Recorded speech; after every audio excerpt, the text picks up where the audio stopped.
خليل يا عجا وانزلا بالتواون تواون فيها اليمن للمطيابد خليل يا عجا وانزلا بالتواون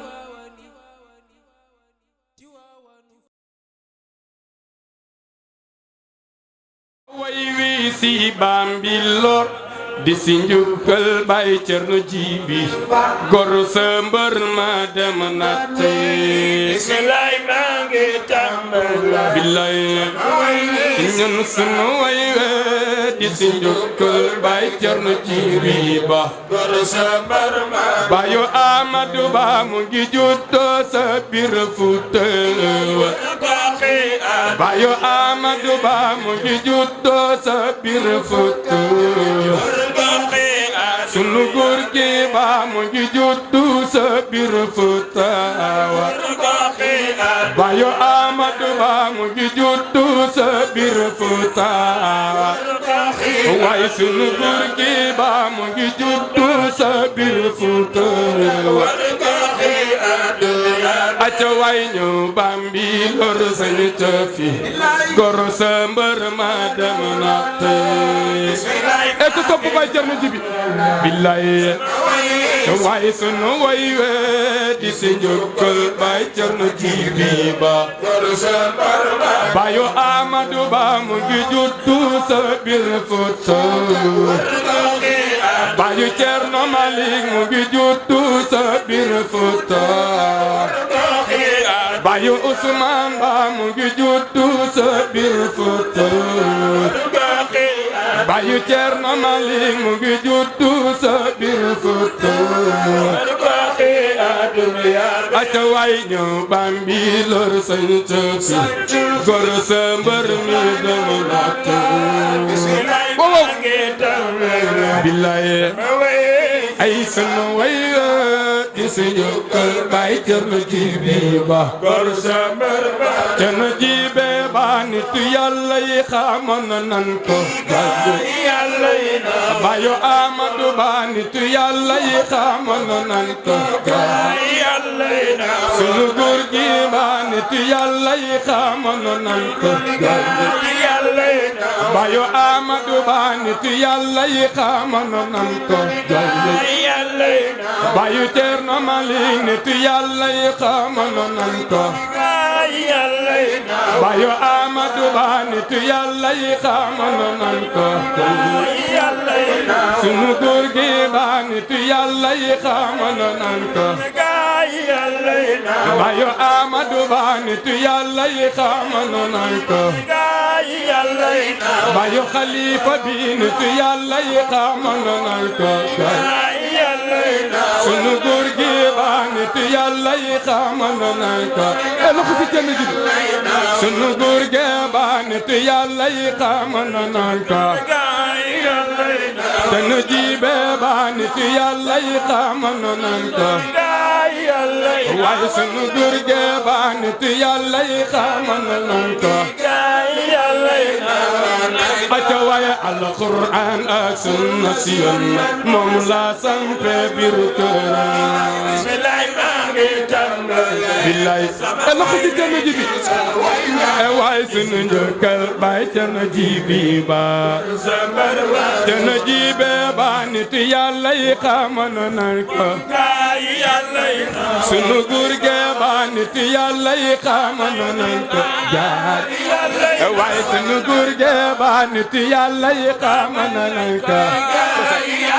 waaye bayo Amadou Ba nit Yàlla yi xamoon nan ko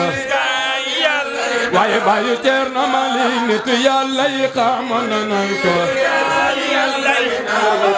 aca waaye alxuraan ak sunna si yoon moom la sampe biir këram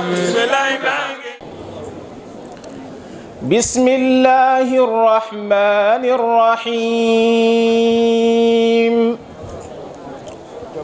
إن الذين قالوا ربنا الله ثم استقاموا تتنزل عليهم الملائكة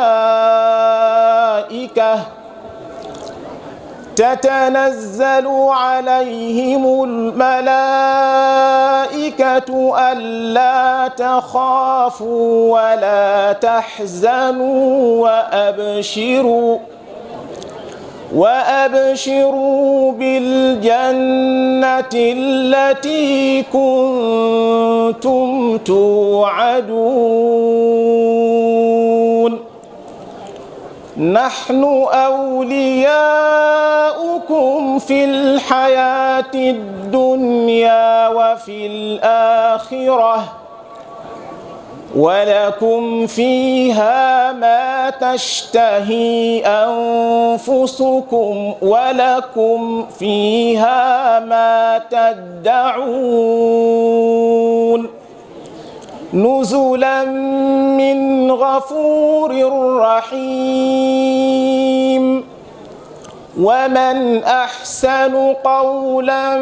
ممن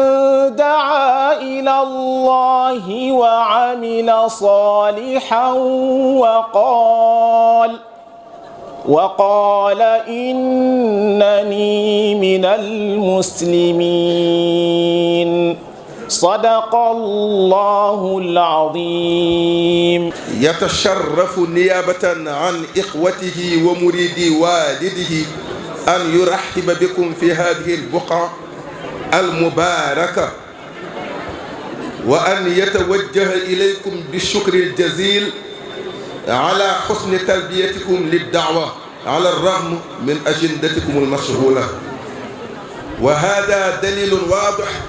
على حرصكم على إحياء الأخوة الإسلام التي هي أقوى رابطة تربط بين المسلمين. اسمحوا لي قبل إلقاء كلمة الشيخ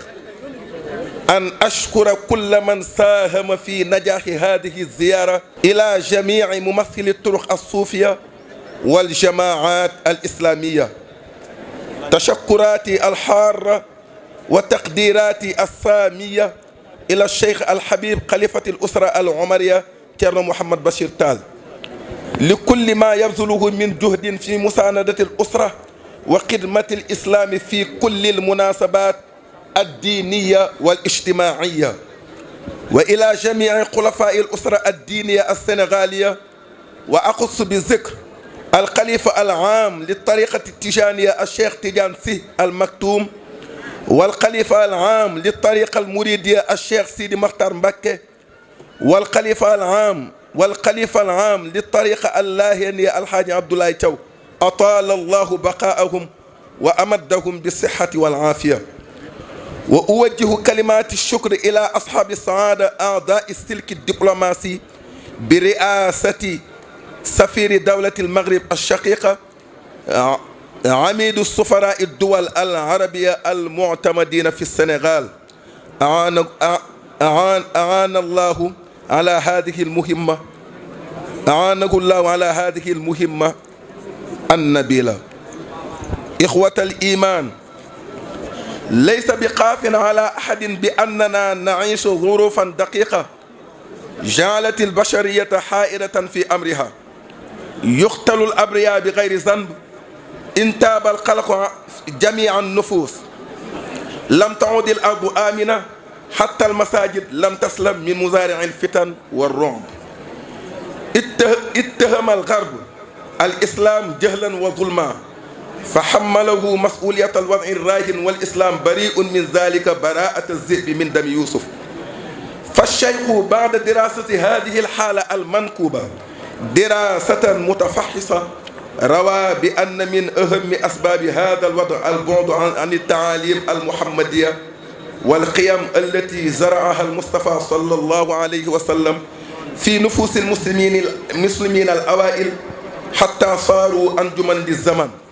ومن أهم تلك القيم والخصال الصدق والإخلاص. أيها الإخوة، إن الصدق والإخلاص دعامتان أساسيتان للمجتمع الإنساني،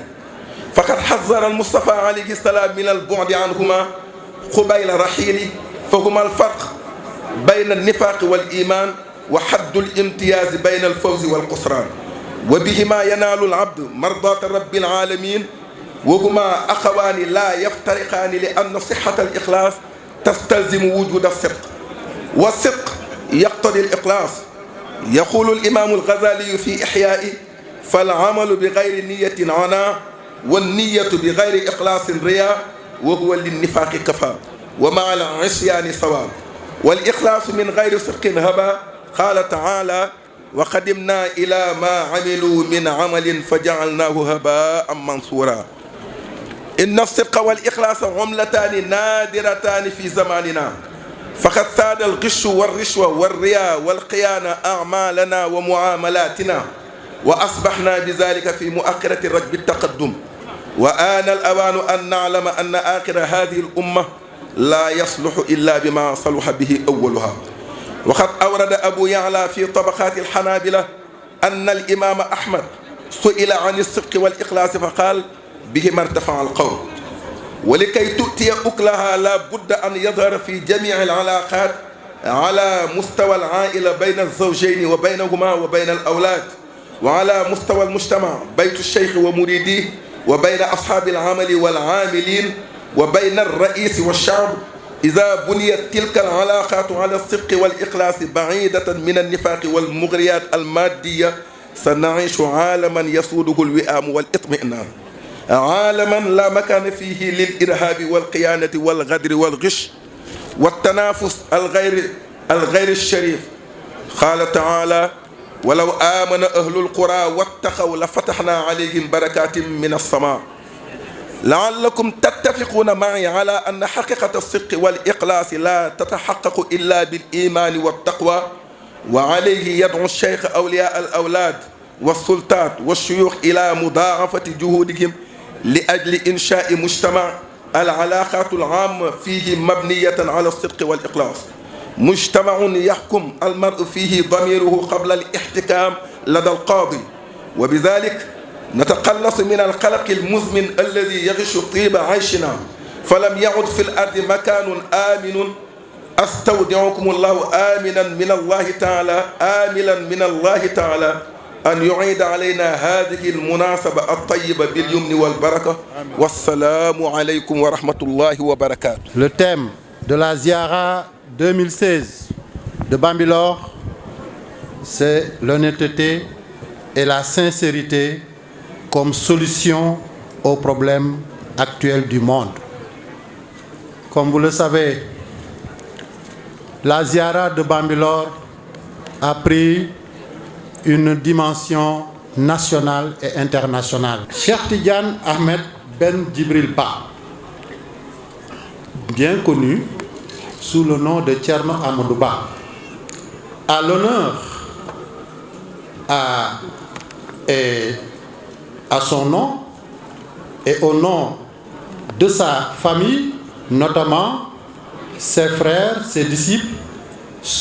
les disciples de son père, de vous souhaiter la bienvenue dans ce lieu béni. Vous n'êtes pas sans savoir que nous vivons aujourd'hui une situation à la fois critique et angoissante, une situation où des moments sont tous les jours très difficiles à vivre. La peur a gagné les esprits dans un monde déchiré par la haine et l'austérité. Les lieux de culte jadis réputés par leur promptitude à aplanir toute difficulté sont devenus les risées de mercenaires. De la guerre aux vœux inavoués, l'islam est taxé de tous les maux par un Occident embastillé par des criminels à l'effigie de notre noble religion, aux antipodes de toute souillure haineuse à son endroit. Le Cheikh, à la lumière d'une foi profonde, puisée dans les entrailles de la miséricorde salvatrice, incarnée par le noble messager de Dieu, sallallahu alayhi wa sallam, prête un retour prône un retour inconditionnel aux enseignements du prophète sallallahu alayhi wa sallam. Chers frères, l'honnêteté et la sincérité sont des piliers essentiels de la société humaine. Le prophète sallallahu alayhi wa sallam a insisté sur ces deux valeurs avant sa disparition. Ce sont elles qui distinguent l'hypocrisie de la foi et qui séparent le salut du péril. Elles permettent aussi à l'adorateur d'avoir l'agrément du Seigneur des univers. Elles sont deux qualités indissociables parce que l'on ne peut pas être véritablement sincère sans être honnête, vice-versa. Imam Ghazali, dans son livre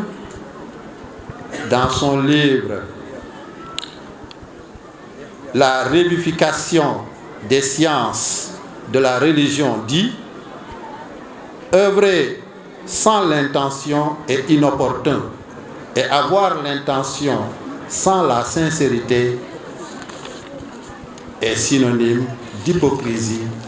et de désobéissance. Cependant, la sincérité sans l'honnêteté est vaine. Allah dit: nous avons considéré l'œuvre qu'ils ont accomplie et nous l'avons réduite en poussière éparpillée. Chers frères, l'honnêteté et la sincérité sont devenues, dans le monde actuel, des denrées rares. La vie sociale est gangrénée par la fraude, la corruption, l'hypocrisie et la trahison, ce qui a freiné notre développement. Il est temps que l'on sache que nous ne pouvons avancer qu'en suivant la voie tracée par les premières générations. Abu Yagli rapporte dans Tabakat al-Anabila que l'imam Ahmad a été interrogé sur l'honnêteté et la sincérité et il a dit: c'est ce qui a permis aux gens d'avancer. Cependant, pour que ces deux valeurs puissent porter leurs fruits, nous devons les cultiver dans toutes nos relations. Au niveau de la famille, entre l'époux et son épouse, et entre leurs enfants, et au niveau de la société, entre le cheikh et ses disciples, entre l'employeur et ses employés, et entre le président de la République et son peuple. Si ces relations reposent sur l'honnêteté et la sincérité, loin de l'hypocrisie et des tentations matérielles, nous vivrons un monde de communication, un monde de communion et de stabilité, un monde où le terrorisme, la trahison, la fraude et la concurrence malsaine n'auront aucune place. Allah dit: si les habitants des cités avaient cru et avaient été pieux, nous leur aurions certainement accordé les bénédictions du ciel et de la terre. Sans nul doute, l'honnêteté et la sincérité ne peuvent être atteintes que par la foi et la piété. Dans un tel contexte, le cheikh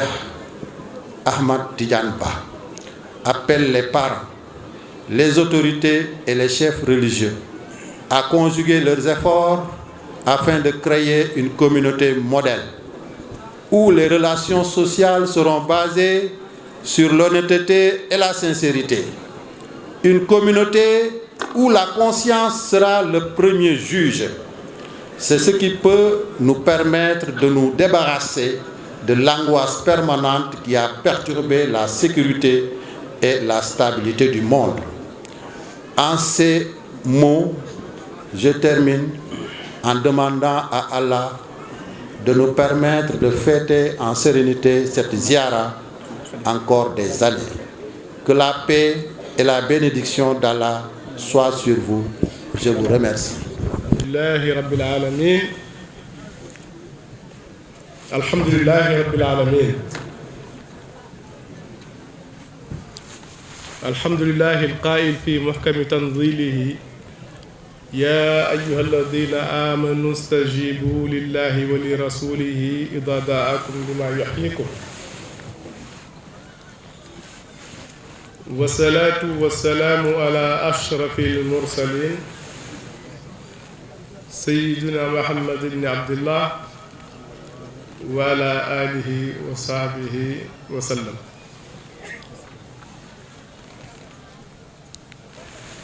ورضي الله عن شيخي وسيدي وحبيبي وقرة عيني السيد الشيخ أحمد التجاني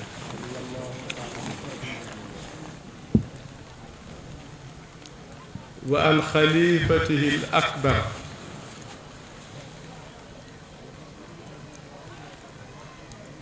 الذي ساقنا في بحر الحقيقة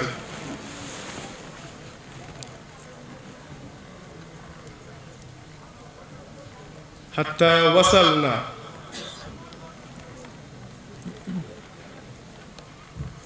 الشيخ Ceerno Jibril Ousmane Ba al Bambilori. alhamdulillah. Assalamu aleykum wa rahmatullahi taala wa barakatuhu. mbokk yu tedd yi ku nekk nuyu nañ ko ci turam ak ci santam. ñu ngi am mbégte dëgg di toogaat ci jataay bu tedd bi di jataayu yàlla di jataayu yonent bi sallallahu alayhi wa sallam waaye di jataayu sidna Cheikh Ahmad Tijani ak aqtaab yu mag a mag yépp yi yàlla ala kulli xaalin insha allahu rabbi wàcce ci kaw suuf. ñu ngi am mbégte di teewaat bés bu tedd bii di bésu waliyu bu mag a mag waliyu bu liggéeyal yàlla subhanahu wa taala waliyu bu wone dëgg bu wone mbaax bu wone leer bu wone cofeelam dëgg ci yonent bi sallallahu alayhi wa sallam ak seydina Cheikh Ahmad Tijani Ceerno Jibril Ousmane Daouda Ba al Bambilori. bés la bu yàlla fonk, bés la bu yàlla faale, bés la boo xamante ne nii bokk na ci bés yi yàlla defaral boppam ba faw.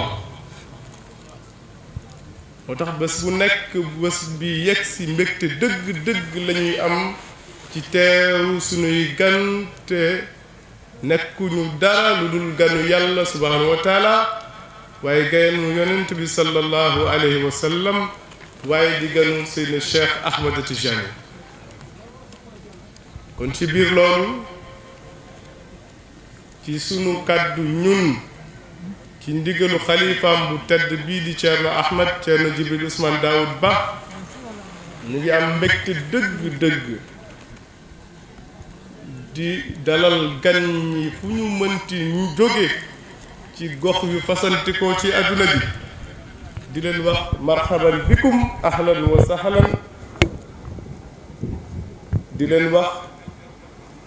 cofeel ak mbégte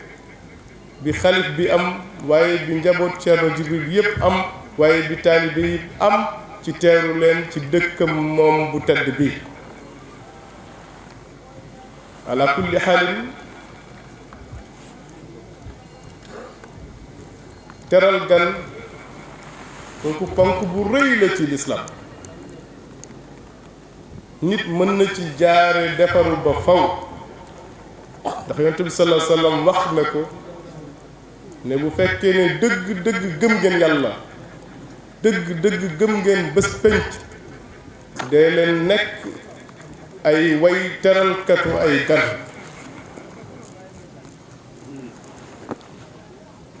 wa man kaana yu'min billahi wal yawmil aaxir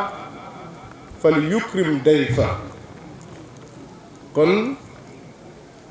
dina yaatu ci ñun lool ci waxtu bu xat bi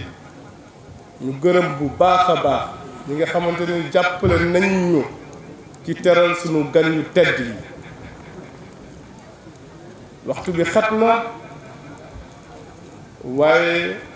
wax sa mbégte xarit loolu mbégte rek la. kon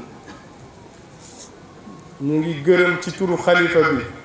ki jiite réew mi tey jiite ko ci zaahir ak ci baatin jiite ko jiite win bu rafet jiite win bu sell jiite win bu teggu ci yoon ala kulli xaalin ci fànn yépp respecté administration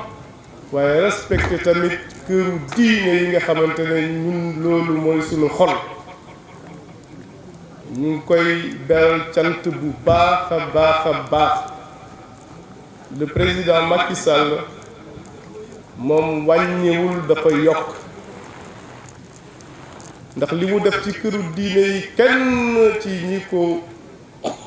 ñi mu wuutu defuñu ko. kon Thierno waxoon na nañ ko beral ngërëm dëgg ak institution yu am solo yi mu joxe. dale ko ci ministre de l'intérieur ci sous-préfet bu Rufisque sous-préfet bu Sangalkam ak chef de service yi nekk ci gox-goxaan yépp ku ci nekk ci ñoom bi bés bi taxawee lekkoo naanoo nelawoo ndax defar bés bi ba mu rafet.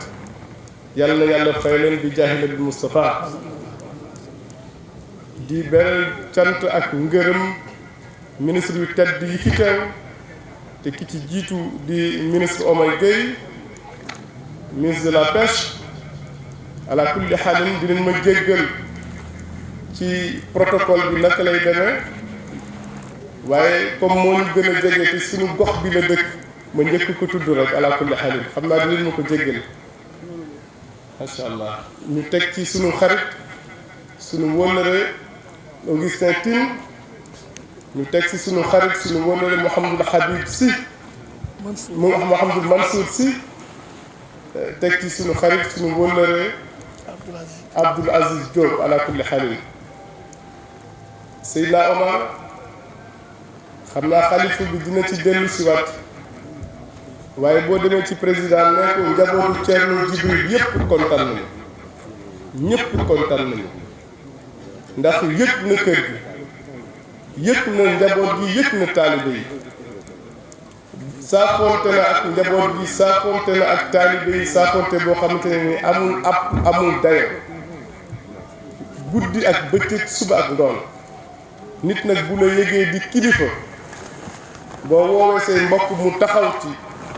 boo ñëwee ba seen kanam dañ leen di nettali li mu leen defal. kon ñu ngi koy sant di ko gërëm ci baatu commission bi nga xamante ne wala comité d'organisation bi nga xamante ni man maa ko jiite waaye ci baatu incha allahu rabbi kër gi tamit ala kulli xaalin incha allahu rabbi ñu ngi koy ñaanal yàlla tamit ci mu bëgg jëmale kër gi yàlla ci mu bëgg jëmale Sénégal yàlla defal ko tawfiq ak sutura ba mu egg fa incha allah te sikki sàkk amul ci ne dina fa àgg. sëriñ si nag luy defar dëkk bi rek moo leen ñor dara ñorul rek keroog benn waay daf ma ne ci benn waxtaan yow de dégg naa wii nga voté ma ne ko ala kulli xaalin lépp loo xamante ni dafay tax Sénégal dal lépp loo xamante ni dafay tax Sénégal am jàmm nit ñi nekk ci jàmm liggéey suba ak ngoon sëriñ ci loolu la ñu liggéey ñun loolu rek moo ñu ñor bu ñu gisee ku ci taxaw dañ koy jàppale ba ci kanam yàlla te président ci loolu la taxaw incha allahu rabbi monsieur le ministre boo demee daal nee ko li mu joxe woon fii ci kër gi lépp yegg si instruction yi mu joxe woon ak fànn yi nga xamante ne nii bëggee woon na ko ziar bi lépp yegg si na dara nag incha allahu rabbi ñu ngi koy ñaanal bu baax a baax incha allah ñu ngi sant yàlla nag di sant tamit ala kulli xaalin ñi nga xamante ne yàlla defal na leen sutura bu ñu jàpp ci bés bi seen benn wóor la rek mu ngi foofu seen ginnaaw di général Amadou Kane muy général de l'armée de terre daanaka at yi yëpp pour ñu jàppale la ci ziar bi mu ngi foofu ci ginnaaw dafa waxoon ne sax muy tudd turam waaye dina baax léeg-léeg ñu tudd tur ñi nga xamante ne dañuy jàpp ci ziar ziar ren bi occasion la dëgg-dëgg ñuy fàttaliku ñi nga xamante ne nii fukki at ci ginnaaw fukki at ak juróom ñaar fukki at ñu ngi jël seen alal di ko def ci ziar bi ngir jëmmi yàlla ak yonent bi sallallahu alayhi wa sallam seen Cheikh Ahmed Tidiane Thierno Djibril Ousmane Daouda ak xalifa bu tedd bi ñooñu fàttewuñu leen benn yoon muy lu tuuti lu nit indi di ko xeet wala lu rëy a rëy ba nit ñëpp teg ci seen bët fàttewuñ ko xalifa bi fàttewu am na ci ñoom ñoo xamante ne ni fukki at ak juróom yi nii at bu nekk ñu ñëw ñaari la wala ñetti la ziar ren bi occasion la ci ñun ñu sant leen gërëm la ci seen kóllëre ci kër gi ci seen jàpp ci kër gi ci seen moy ci kër gi te nit bu jàppee ci këru yàlla jàpp ci diine ci yàlla nga jàpp ala kulli xaal te yàlla bi am pay yàlla mooy fayate kon yàlla dolli leen dafa leen sutura dafa leen tawfeex yàlla faj seen aaju bi jaay bi Moussa incha allah te sikki sakk amul ci ne nit ñi dundoon ak Thierno Djibril Ousmane Daouda Ba xam nañu ne ku jàpp ci mbiram dafay dox ku ci jàppul dafay dox ndax nit yàlla moo toll noonu Thierno Djibril fi mu toll woon ci yàlla tuuti nañu di ko wax ndax ay njabootam lañu bu ñu ko waxee ci kanamu nit ñi dafay niroog leneen waaye ku jàpp ci bisam dafay dox ku jàpp ci bisam dafay dox insha allahu rabbi te këru diine nag kenn du ko politiquer këru diine nañu oytu di ko politiquer baaxul. kon mbokk yi kaddu yu gàtt lay doon kaddu nuyoo ak ziar mu jógee ci Cheikh Mouhamadul Bachir ibnu Cheikh Abdoul Khadir mi nga xam ni moom moo yor baatu murit yoonu murit démb lañ jógee Mauritanie ma bàyyi ko Ndar mu ne ma lu mu xat-xat demal teewal ma ca Thierno Amadou Ba ndax li ma boole ak moom umpatul àdduna ñëpp xam nañ ko te bu xewlee te teewuma fa du neex a firi mu ne ma bàyyi ma toog Ndar noppalu ñaari fan bala maa gi Tuubaa waaye yow looy def loo jàpp bàyyi ko te dem teew ca nuyu ko jaar ci moom nuyu mboole seen njabootu Serigne Touba gi nga xam ne ñoom laa fekk fii ci dëkk bi ñu ne ci gox bi di fi liggéey di fi jàngale alquran di fi bay di fi daan seen doole su ma ci tuddee Cheikh Moustapha Mbacké ak sëñ Mamour Bousso mel ni tudd naa mboole seen njabootu Serigne Touba gi nga xam ne ñoo nekk ci diggal bii nekk ci diggante Gorom ak Bambilor ak Kayar ak Bayaax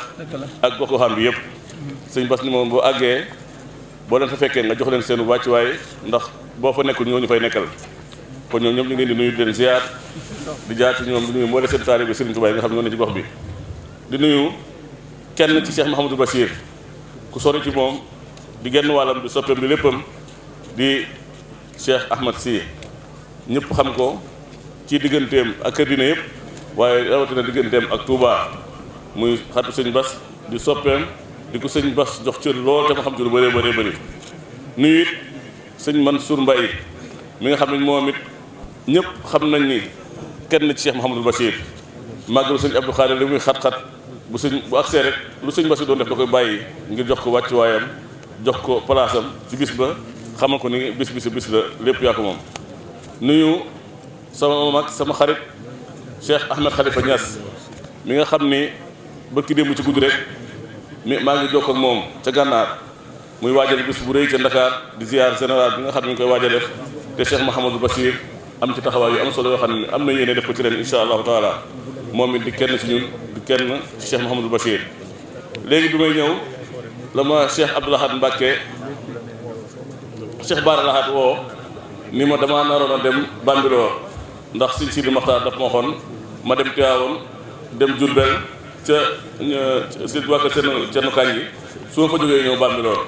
waaye ginnaaw yaa ngi fa jëm boo demee teewaale Sëñ Sidi Maxtaar teewal Cheikh Mouhamadou Bachir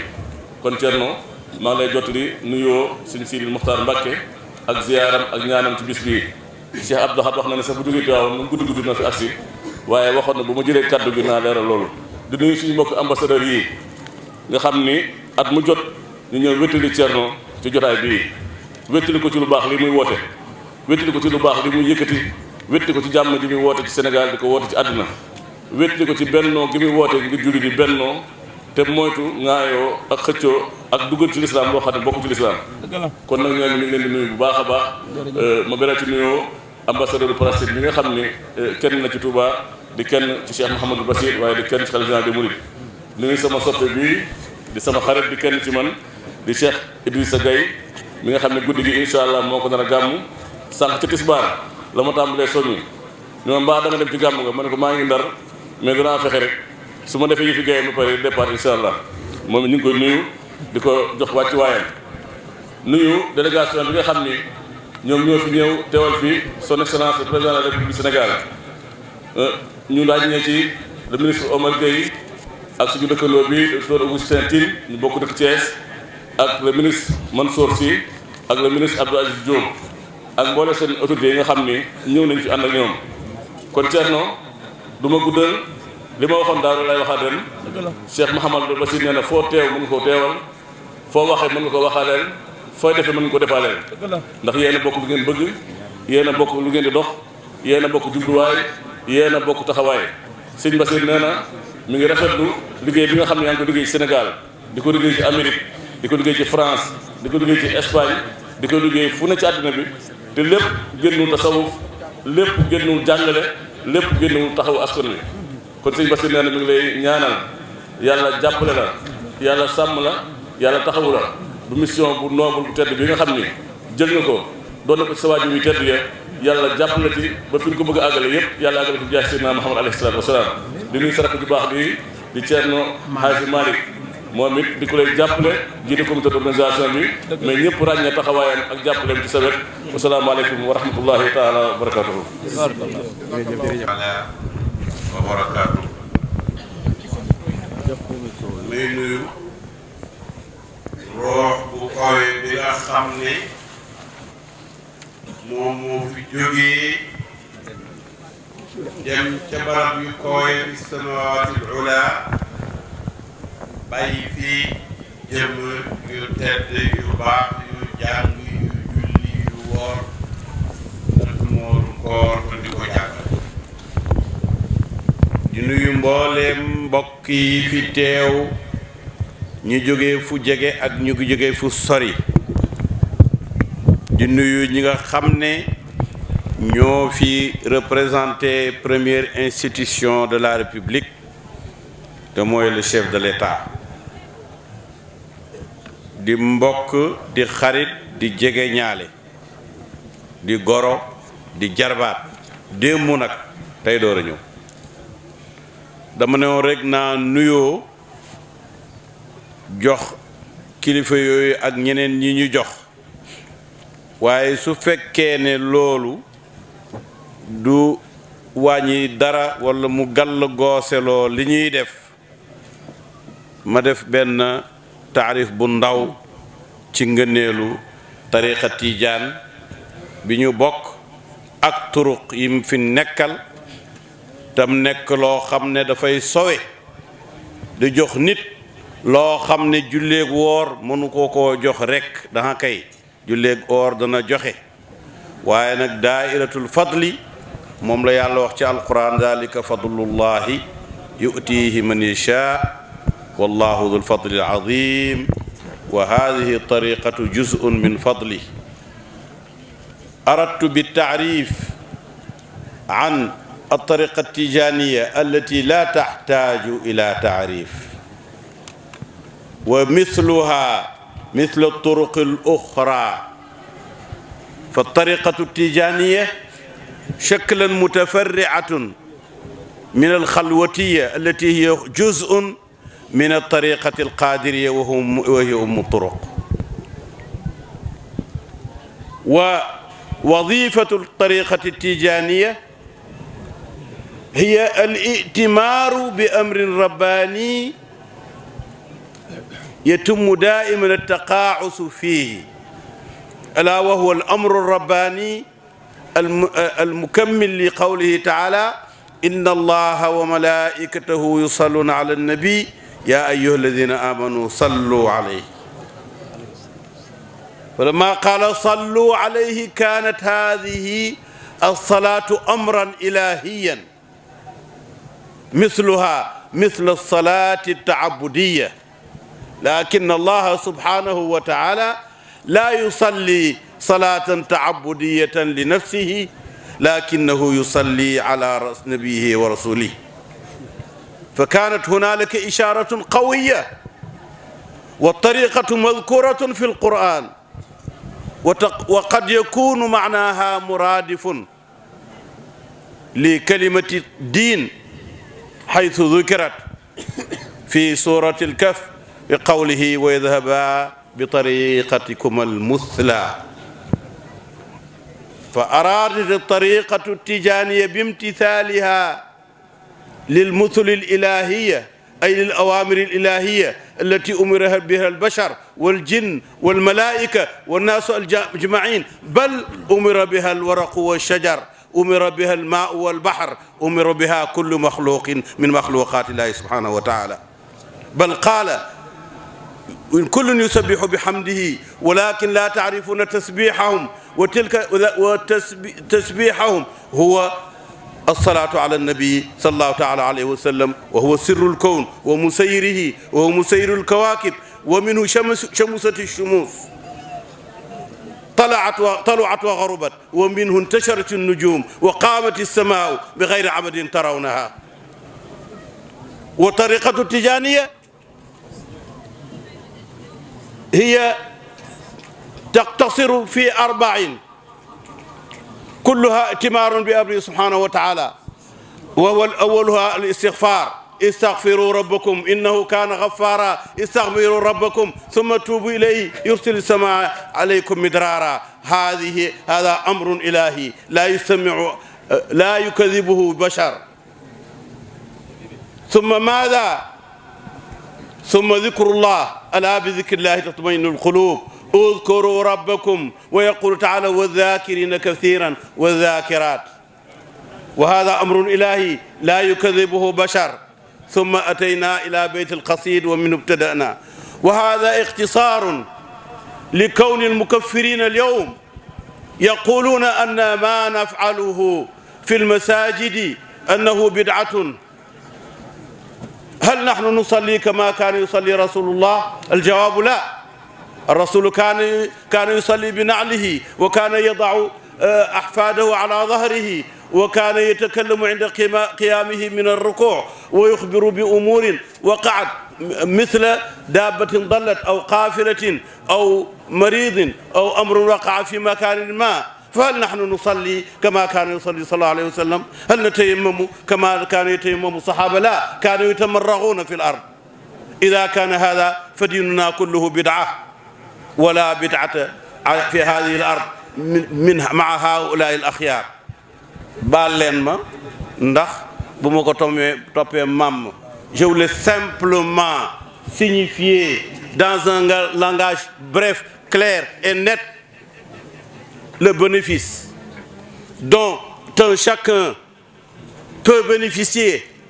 en suivant la tariqa tijaniya, qui est une tariqa de purification. Sans la purification, rien ne peut aboutir. Vous avez une bouteille dans laquelle il y a une boisson frelatée. Ce n'est pas séparé de la matière qui l'aurait floratée. Elle devient le contraire de la nourriture qu'elle aurait été. La tariqa tijaniya vient pour enlever les différentes impuretés qui ont été introduites dans la religion. Elle est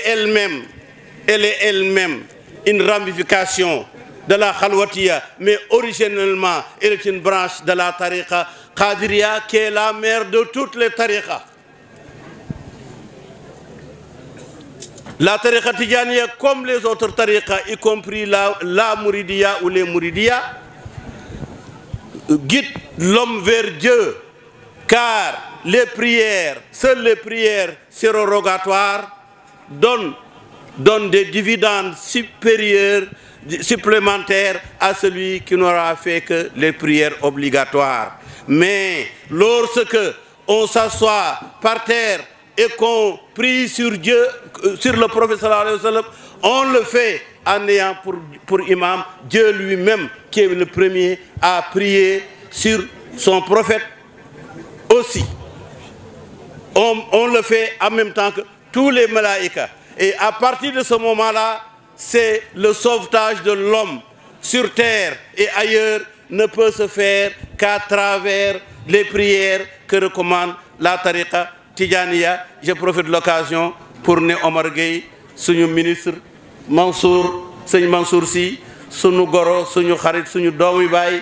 kadalika Augustin Tine, suñu lépp macha allah di kii ñuy aar ci ministre de la défense di nuyu Seydi Abdoul Aziz Diop mi nga xam ne kenn la ci tariqa bi ma wax di ci borom xam-xam di ci kilifa di nuyu Seydi Ahmed Sy bu ma neexee ne sama rak waaye bu ma neexee ne sama doom ndax sama baay nee na ma baayam da ko yónni ci Seydi Hadj Malick mu ñëw ne ko baay mu ne ko bu ma wax baay sa mag laa ma ñëw ci baayam Serigne Abdou Aziz ne ko baay mu ne ma du ma wax sa baay sa mag laa ba ma toppee li Serigne Abdou wax kon daf may ne baay ma ne ko doom ba ma toppee at yi ma ne ko mag mu ne ma rak waaye may nuyu Seydi Seydi Ahmed Saloum ad-Daymaani Dieng ad-Daymaani te xam ngeen ne sëñ Touba bind na wa ma ata bihi Daymaani ma ne ko jëlal titre boobu mu ñëwee ca ku baax ka di aji bégle ja di Cheikh Bachir ibnu Abdul Qadir ibnu Serigne Touba li fi wax yëpp mel na ni ñooñu ko wax muy wax ju rafet ju jotal buñ doon wax tey ba ëllëg nag du ma mën a matal lii may wax waaye Thierno maa ngi lay xamal ne suñu bés fii ci Palais Ahmediana ci boulevard Cheikh Anta Diop danañ ko def ajjuma ak samedi bokki taalibe organisateurs yi daje nañ nee nañ bëgg nañu nga ubbi wasifa ba nga xam ne dañ koy buñ sëlmalee tàkkusaan maanaam nga jiital leen tàkkusaan ñu ne daayira yi danañ la yónnee fanweeri kaar pour ñu la bëgg gunge bu tuutee danañ dolli ajjuma samedi it kadalika danañ yónnee fanweeri kaar pour ñu lay gunge nga ñëw ca ziyaara ba wasalaamu aleykum wa rahmatullahi taala wa barakaatu. والصلاة والسلام على سيد الخلق سيدنا محمد وعلى آله وأصحابه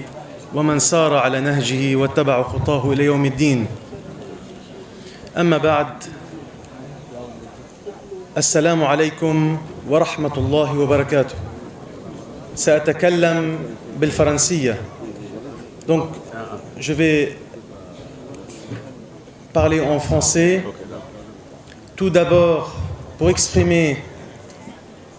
ma reconnaissance à mon nom, au nom de mes collègues ambassadeurs des pays arabes accrédités au Sénégal, en particulier de cette délégation qui a accepté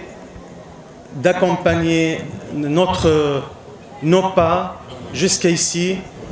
pour célébrer avec vous le 24e ziyara de feu Thierno, Cheikh Thierno Djibril Ousmane Ba. Donc c'est un grand honneur d'être à la fois devant ce grand public et d'avoir cette chance de vous parler de vive voix, et en deuxième lieu de parler au nom de mes collègues Sidi Moulay El-Qasmi, représentant de doyen des ambassadeurs arabes et ambassadeur adjoint du Royaume du Maroc, Sidi Mohamed Imanoua, conseiller à l'ambassade de la République de la Mauritanie et directeur du centre culturel de l'ambassade, mon frère représentant de l'ambassade du Royaume de l'Arabie Saoudite, Sidi Abderrahman, et le représentant du Sultanat d'Oman, tous frères ici, et en même temps, je ne peux pas oublier mes collègues de l'ambassade de Palestine, Anas Abdelrahim Mohamed Qudeh. À leur nom, on m'a donné cette charge. Je vous remercie de nous avoir accueillis. J'adresse mes remerciements et ma gratitude à son éminence, le calife général de Bambilor, qui m'a donné 2 fois le plaisir. La première fois en se rendant à l'ambassade de Palestine, en exprimant toute sa solidarité au nom des gens de Bambilor à la cause palestinienne et à côté du peuple palestinien. La deuxième fois, en m'invitant ici aujourd'hui pour cette fête très importante aux gens de Bambilor, mais aussi aux Sénégalais en général. Je souhaite remercier évidemment tous les chefs religieux, tous les représentants des confréries religieuses et les familles religieuses de grand prestige, comme la famille Tijani, les Mourides, l'Aïné, l'Omarine, etc. Je vous remercie tous à vos noms et à vos rangs et à vos qualités. Bien sûr, je ne peux pas oublier l'État du Sénégal qui est représenté ici par plusieurs ministres. Je les remercie et à travers eux, je transmets notre respect au président de la République et à son gouvernement. Évidemment, pour terminer, juste 2 petits mots. On ne peut pas terminer un discours étant ambassadeur de l'État de Palestine sans vous partager avec les frères du Sénégal, avec le peuple frère du Sénégal, frères et sœurs, partager un grand vœu du peuple palestinien, et je suis confiant et je suis conscient que c'est le vœu que partage avec nous cette Ummah et ce grand peuple frère de la terre de Teranga. C'est le vœu de faire la prière un jour, et nous espérons très prochainement, à la mosquée d'Al-Aqsa, dans notre Jérusalem, capitale de notre État de Palestine, toujours sous occupation. Nous souhaitons que l'année prochaine, de vous partager ce moment de joie, de liberté que le peuple palestinien attend depuis 70 ans. Et d'ailleurs, je saisis cette occasion pour adresser une invitation à tous les chefs religieux de ce grand pays, tous, sans exception, de se rendre à Jérusalem, car le peuple palestinien, surtout encerclé de cette ville, a besoin de les voir à leur côté. Je vous invite à Jérusalem et je serai avec vous, Inch'Allah. Faisons la prière, et on fait la prière dès maintenant pour que notre demande et notre exigence soient accomplies bi'idhnillah. Je termine ce petit mot en vous remerciant de votre attention. Ce n'est pas évident de parler au dernier, mais je compte sur votre compréhension. Nous sommes très fiers d'être ici et nous vous disons comme d'habitude, Djorojov. Bismillahirrahmanirrahim. Alhamdulillahi Rabbil Alamin. Ginnaaw bu ñu musloo ci seytaane, sant yàlla bu baax, julli ci yonant bi Muhammad sallallahu alayhi wa sallam. ñu ngi yëkkati suñu kàddu di kàddu mu jóge ci njiitu réew mi, son excellence monsieur le président Macky Sall. Délégation bi lim nañ ko ak ñi nga xam ni noonu la composé woo yépp, ñu ràññee ci ministre Augustin Tine, ministre des forces armées, ràññee ci ministre Mansour Sy di ministre du travail, ràññee ci ministre conseiller Abdou Aziz Diop ci conseiller ci wetu président, préfet bu département bi, sous-préfet arrondissement bu Bambilor, ak kilifa ñi àndal yépp maire yi nekk ci gox bi rawatina maire bi ñu dalal di maire Bambilor di Ndiagne Diop di wax ni sëriñ bi Thierno Hamidou Ba khalife général Bambilor président de la République son excellence monsieur Macky Sall mi ngi lay nuyu bu gën a tedd di la nuyu yow khalife général Bambilor ak say rakk yi nekk ci sa wet di la xamal ni bis bu mu fonk la Thierno El Hadji Malick wax na ko léegi président Macky Sall fonk na bis bi lool ba at mu jot mu def délégation bu gouvernement bu Sénégal mu ñëw teewee ci cérémonie officielle bi ndax xam na ni seen waajur bu tedd wi di Thierno Djiby Ousmane Daouda Ba bi nga xam ni moo waral bis bi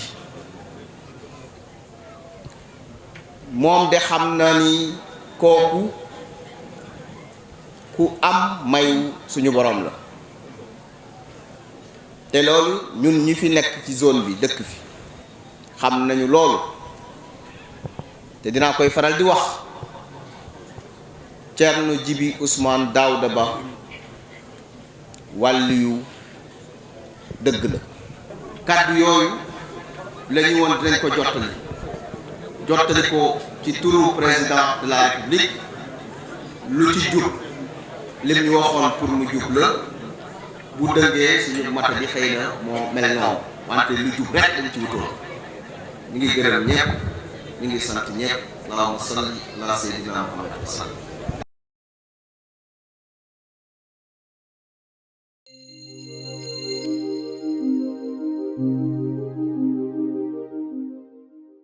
خليل يا عجا وانزلا بالتواون تواون فيها اليمن للمطيابد خليل يا عجا وانزلا بالتواون